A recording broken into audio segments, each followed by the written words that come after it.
여러분 안녕하십니까? 헬로티비 뉴스 충남입니다. 주말 뉴스 이 시간에는 한 주 동안 화제가 된 소식들을 모아 전해드리겠습니다. 돼지의 치명적인 전염병, 아프리카 돼지열병이 국내에서 처음으로 경기도 파주에서 발생하면서 전국 최대 규모의 양돈 지역인 홍성에도 비상에 걸렸습니다. 홍성 지역에서 사육 중인 돼지만 58만 마리에 달합니다. 보도에 한보모 기자입니다. 돼지 3,000마리를 키우는 홍성의 한 축산농가입니다. 출입을 완전히 차단한 채 농장 안에서는 소독 작업이 한창입니다. 또 차량 방역을 위한 생석회도 이렇게 추가로 급히 살포했습니다. 아프리카 돼지열병 발생 소식이 알려지자 자체적으로 방역을 강화하고 있는 겁니다. 그 조치는 생석회 도포하고 이제 소독은 매일 하루에 한 번씩 하고 있었는데 이제 그 부분은 이제 좀 횟수를 늘려가는 방법으로 이제 생각을 해봐야겠죠. 특히 이제 외국인들 출입을 이제 당분간은 이제 또 외출입을 못하게 그런 이제 강도 깊은 이제 방안을 강구해야겠죠. 홍성은 지난 6월 기준 돼지 58만 5천여 마리를 사육하는 국내 최대 양돈 단지입니다. 이 때문에 한 번 바이러스가 유입되면 막대한 피해가 예상됩니다. 무엇보다 백신 등 뾰족한 예방법 없이 국내에서 처음으로 발병이 확인되자 일부에선 당혹스러워하는 분위기도 감지되고 있습니다. 농가에서는 지금 대응이라는 부분을 이성적으로 할 수 있는 상황이 아니잖아요. 갑작스럽게 지금 소식이 접했기 때문에 지금은 어떻든 간에 농장에 관련된 모든 이동 차량이라든가 출입하는 사람들 최단으로 통제를 해서 예의주시하면서 최단으로 방역에 집중하는 게 다른 어떤 그런 대책이 없어요. 홍성군은 거점 소독시설을 기존 한 곳에서 두 곳으로 확대하고 360개 농가를 대상으로 담당 관제를 운영하는 등 확산 방지에 나서고 있습니다. 충남도 역시 긴급 방역대책회의를 열고 파주 발병농장과 역학관계에 놓인 시설 10곳에 대해 이동 제한 조치를 내리고 정밀검사를 실시하는 등 비상근무체제에 돌입했습니다. 한마디로 표현한다면 전시에 준하는 사태, 전쟁 상황이다. 그런 각오로 이번 사건에 임해주시면 되겠다는 말씀을 드립니다. 다행스럽게 이 전파 속도가 늦은 점을 참으로 다행이라고 생각하는데 우리가 노력하게 여하에 따라서 충청남도로 유입되는 것을 충분히 막아낼 수 있다고 생각하고 방역당국은 바이러스 잠복기 등을 고려해 앞으로 일주일을 최대 고비로 보고 있는 가운데 전국에서 돼지 사육 농가가 가장 많은 충남 지역 긴장감이 고조되고 있습니다. 헬로티비 뉴스 한보호입니다. 올해 장마가 유난히 길게 지속된 데다 태풍까지 겹치면서 벼병해충이 확산되고 있습니다. 수확까지 한 달가량 남았는데 수확량 감소 등의 피해가 우려됩니다. 보도에 김단비 기자입니다. 당진시 송화급에 위치한 한 논입니다. 가까이 들여다보니 벼이삭에 검은색 덩어리가 한두 개씩 달려 있습니다. 이삭 누룩병에 걸린 건데 이렇게 되면 벼가 여물지 못해 수확량이 감소합니다. 한쪽에는 전체가 아예 회색으로 변한 것도 있습니다. 세균성 벼알 마름병에 전염돼 이삭이 제대로 패지 못해 쭉정이만 남은 겁니다. 모두 지난달 내린 폭우에 논이 물에 잠기면서 발생한 수인성병. 해당 농가는 수확량이 40%가량 감소할 위기에 놓였습니다. 인근 논도 사정은 마찬가지입니다. 비가 온 뒤 급하게 방제를 하긴 했지만 농민들은 한 해 고생해 지은 농사를 망치는 건 아닌지 걱정입니다. 갑작스럽게 홍수가 많이 내려 논에 침수되었습니다. 그래갖고 드럼으로 농약을 살포하였습니다. 병 같은 것도 걸리면서 수확이 많이 감소됩니다. 올여름 충남과 대전, 세종 지역 평균 강수량은 지난해보다 적었지만 장마 기간은 18일이나 더 길었습니다. 여기에 태풍 링링까지 덮치면서 당진과 태안, 서천을 중심으로 벼 비 피해가 잇따르고 있습니다. 문제는 수확을 한 달여 앞둔 지금은 비가 온다고 해도 잔류 농약 등의 이유로 더 이상 방제를 할 수 없는 상황. 전문가들은 같은 피해가 되풀이되지 않기 위해선 방제 시기를 지키는 것이 중요하다고 조언합니다.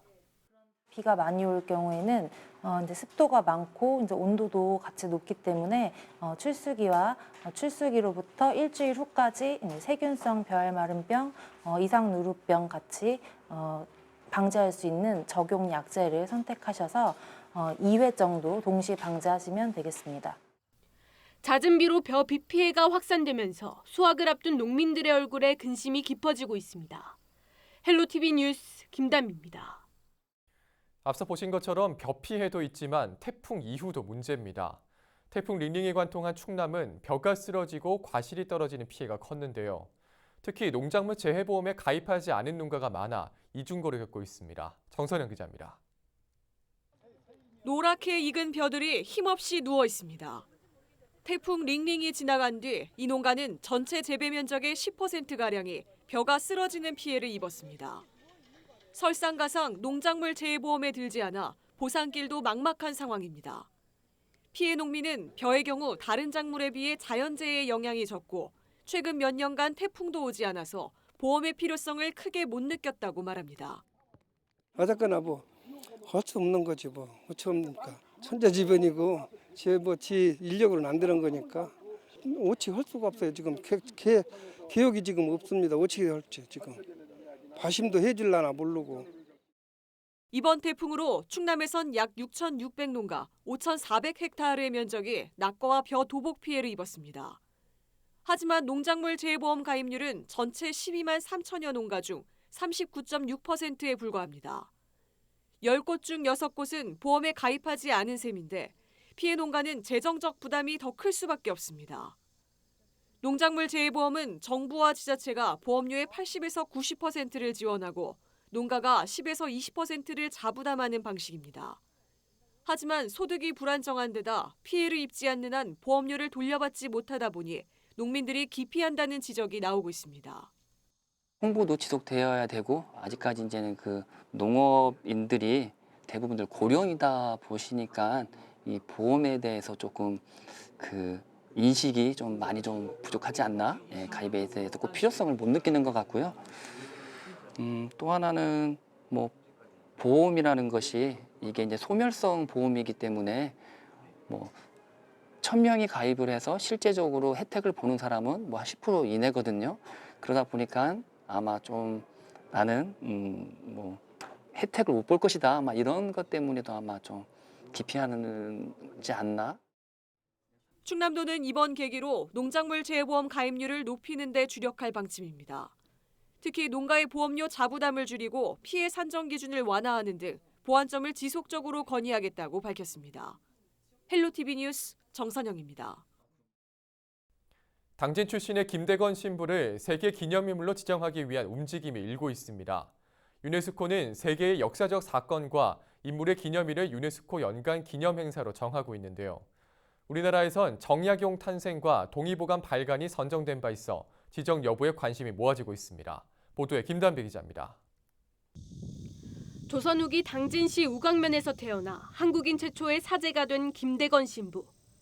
독실한 가톨릭 집안에서 태어난 그는 박해를 무릅쓰고 천주교를 전하다 26살의 젊은 나이에 순교했습니다.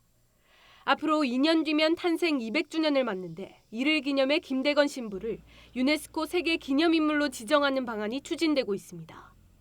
김대건 신부가 쓴 편지에서 드러나는 평등 사상과 인간애, 또 백성들의 빈곤 퇴치를 위해 애썼다는 점이 유네스코의 이념과 일치하다는 이유에서입니다. 하느님 앞에서 신 앞에서 창조된 사람은 모두가 다 평등하다는 이러한 평등 사상과의 어떤 구체적인 어떤 문화적인 충돌이 될 수밖에 없었고 그러한 문화적 충돌 안에서는 이 평등 사상이 가져다 주는 사고가 왜 가난한 이들 또 왜 계급이 낮은 사람들 이 모든 이들을 인간적으로 사랑해야 되는지 그런 문제에 있어서 많은 유네스코는 지난 2004년부터 세계적 인물과 역사적 사건을 정해 기념일이 있는 해를 유네스코 기념의 해로 선정해오고 있습니다.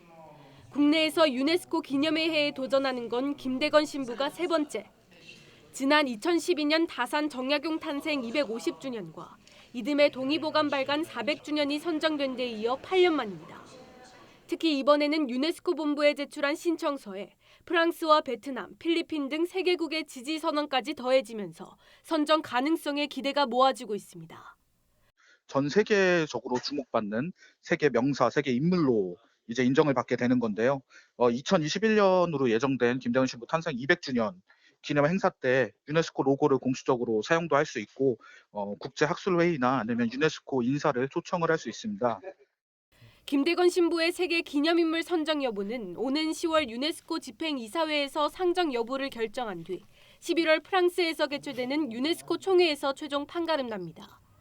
헬로티비 뉴스 김단미입니다. 제100회 전국체육대회가 다음 달 서울에서 열립니다. 체전을 앞두고 선수들은 훈련에 매진하고 있는데요. 충남의 주력 종목 중 하나인 사격은 이번 대회에서 남자 권총 3회 연속 금메달을 노리고 있습니다. 훈련 현장을 정선영 기자가 다녀왔습니다. 자세를 가다듬고 온 정신을 집중해 총구를 겨눕니다. 한치의 오차도 없이 25m 떨어진 표적을 명중시킵니다.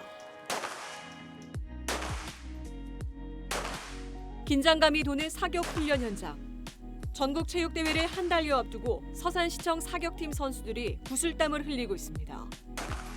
100번째를 맞는 이번 대회는 선수들에게도 특별합니다. 특히 남자 권총 종목에서 최고의 기량을 뽐내는 김영민 선수는 전국체전 3연승을 노리고 있습니다. 훈련에 매진해서 열심히 하고 있습니다. 개인적으로 98회, 99회 금메달을 땄으니까 이번 전국체전 대회 때는 또 3회 연속으로 금메달을 따서 시민분들과 같이 영광을 나누고 싶습니다. 서산시청 사격팀은 충남도 대표로 남자 권총과 여자 권총, 여자 소총 3개 종목에 모두 12명의 선수가 참가합니다. 사격은 충남에서 주력하는 효자 종목 중 하나로 금은동 1개씩 총 3개의 메달을 목표로 하고 있습니다. 최대의 라이벌은 서울과 경기, 경남입니다. 각 시군에서 선발된 선수들이 연합팀으로 출전하는 만큼 치열한 경기가 될 것으로 전망됩니다. 충청도인의 끈기로서 저희가 좀 명성을 떨쳐서 큰 도시의 대표 선수들을 제압하고 좋은 모습으로 인사드리겠습니다. 항상 응원해 주셔서 감사드리고요. 앞으로도 응원 열심히 해주시면 도를 대표해서 어디서든 제가 좋은 성적을 거두고 꼭 고향에 일주할 수 있도록 노력하겠습니다. 다음 달 4일부터 10일까지 서울에서 열리는 이번 전국체전은 17개 시도를 대표해 2만 5천 명의 선수단이 참가합니다. 충남은 1,600여 명이 참가해 지난해보다 한 계단 오른 종합 5위를 목표로 열전을 벌인다는 각오입니다. 헬로티비 뉴스 정선영입니다. 두 아이의 엄마가 사업가로 변신해 창업을 한 곳이 있습니다. 당진에선 맵지 않은 파프리카 김치를 개발해 유아용 반찬 전문점을 운영하는 주부 사업가가 화제인데요. 김단비 기자가 직접 만나 창업 이야기를 들어봤습니다. 당진에서 두 아이를 키우고 있는 유우경 씨. 평범한 직장 생활을 하던 그녀가 지난해 돌연 유아용 식품 사업에 뛰어든 건 바로 자녀 때문입니다. 첫째 아이는 유당 알레르기 때문에 100일을 넘기자마자 이유식을 시작해야 했고 둘째 역시 아토피를 앓고 있어 아이들의 먹거리에 자연스레 관심을 갖게 됐습니다. 음식을 만드는 방법이라든지 고르는 방법에 대해서 되게 많이 힘들어하고 있었는데 그때 저희 친정엄마께서 요리 경력이 10년이 넘으신 노하우를 바탕으로 레시피를 하나씩 만들어주시기 시작하셨어요. 그리고 이제 제가 저와 비슷한 처지의 엄마들을 도움이 되고자 이 사업을 시작하게 됐습니다. 요리사 자격증을 보유한 어머니와 고민 끝에 선보인 건 맵지 않은 파프리카 김치입니다. 고춧가루 대신 파프리카와 배, 사과 등을 이용해 맵지 않으면서도 영양까지 갖춘 김치를 만들었고 지금은 각종 반찬과 국 등 70가지 음식을 판매하고 있습니다. 처음엔 이유식을 막 끝낸 엄마들이 주 고객이었다면 지금은 모유 수유 중인 산모와 항암 치료 환자까지 이용할 정도로 소비층이 늘어났습니다. 매출은 맨 처음 사업을 시작했을 때보다 20배 이상 급증했습니다. 제가 일을 하고 있어가지고 아이들 반찬을 제대로 영양 있게 못 챙겨주고 있거든요. 근데 여기 가까운 곳에 아기 반찬 전문으로 하는 반찬 가게가 생겨가지고 너무 좋은데 애들이 또 여기 반찬이 짜지 않고 약간 또 건강식으로 만들어주기 때문에 많이 애용하고 있는 것 같아요. 식품 영양학과 편입을 준비하고 있는 이 씨는 좋은 먹거리를 먹고 아이들이 건강하게 자랄 수 있도록 돕는 게 최종 꿈이라고 말합니다. 단순히 반찬 가게가 아닌 엄마들이 영양관리 상담을 받을 수 있고 식단관리 개선까지 할 수 있는 그런 소통 공간이 됐으면 좋겠어요. 그래서 이제 아침을 거르는 아이들, 편식하는 아이들 모두 포함해서 여러 아이들의 식습관이 좀 개선되는 데 도움이 되고 두 아이의 엄마에서 지금은 어엿한 사업가가 된 이 씨. 자신만의 소신을 갖고 오늘도 꿈을 향해 나아가고 있습니다. 헬로티비 뉴스 김담미입니다.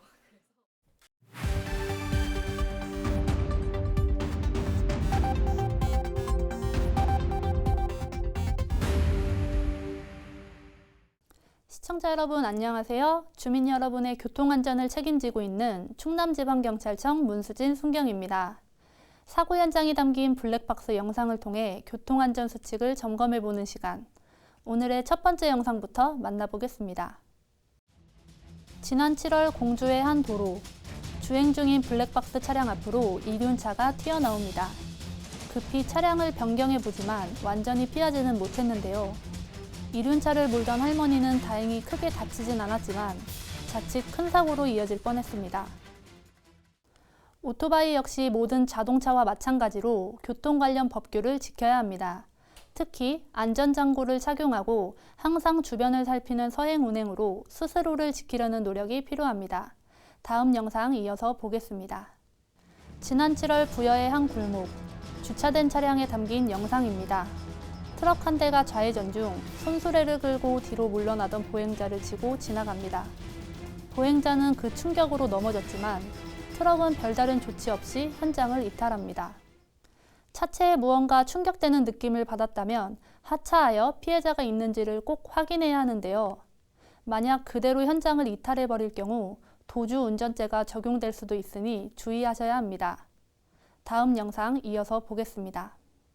지난 7월 서산의 한 도로, 블랙박스 차량이 빠르게 주행 중인데요. 2차로 차량이 1차로로 들어오자 급히 차로 변경을 하다 중심을 잃고 가드레일을 들이받고 맙니다. 무리한 과속운전이 불러온 사고인데요. 과속운전은 운전자가 차량을 제어할 수 없는 상황을 만들어 큰 사고로 이어질 수 있습니다. 규정된 속도를 지키는 것이 가장 안전하고 빠른 길입니다. 지금까지 블랙박스로 본 교통안전 문수진 순경이었습니다.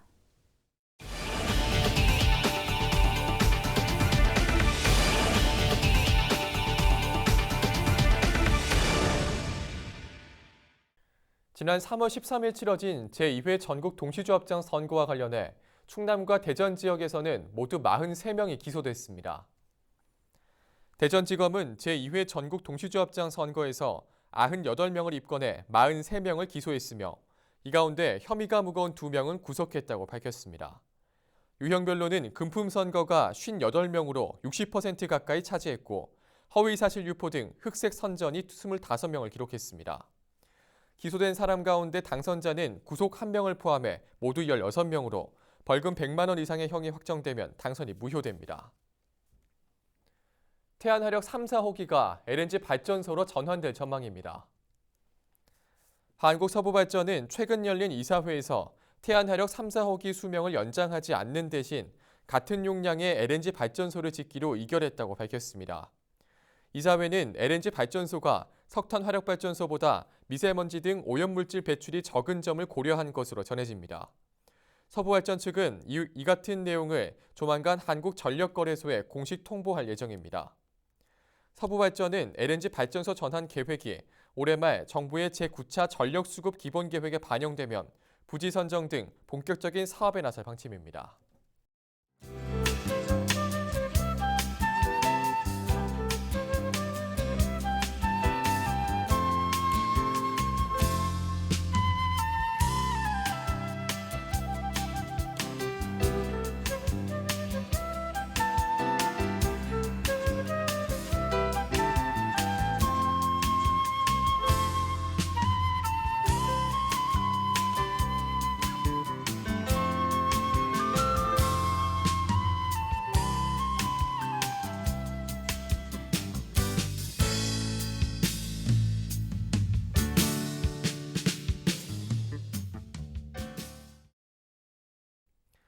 충남방송이 페이스북에 이어 유튜브 채널을 운영하고 있습니다. 유튜브에서 충남방송을 검색하시고 구독 버튼을 눌러주시면 우리 지역의 이슈와 다양한 생활 정보들을 모바일로 빠르고 간편하게 만나볼 수 있습니다. 이상으로 주말 뉴스 마칩니다. 시청해주신 여러분 고맙습니다.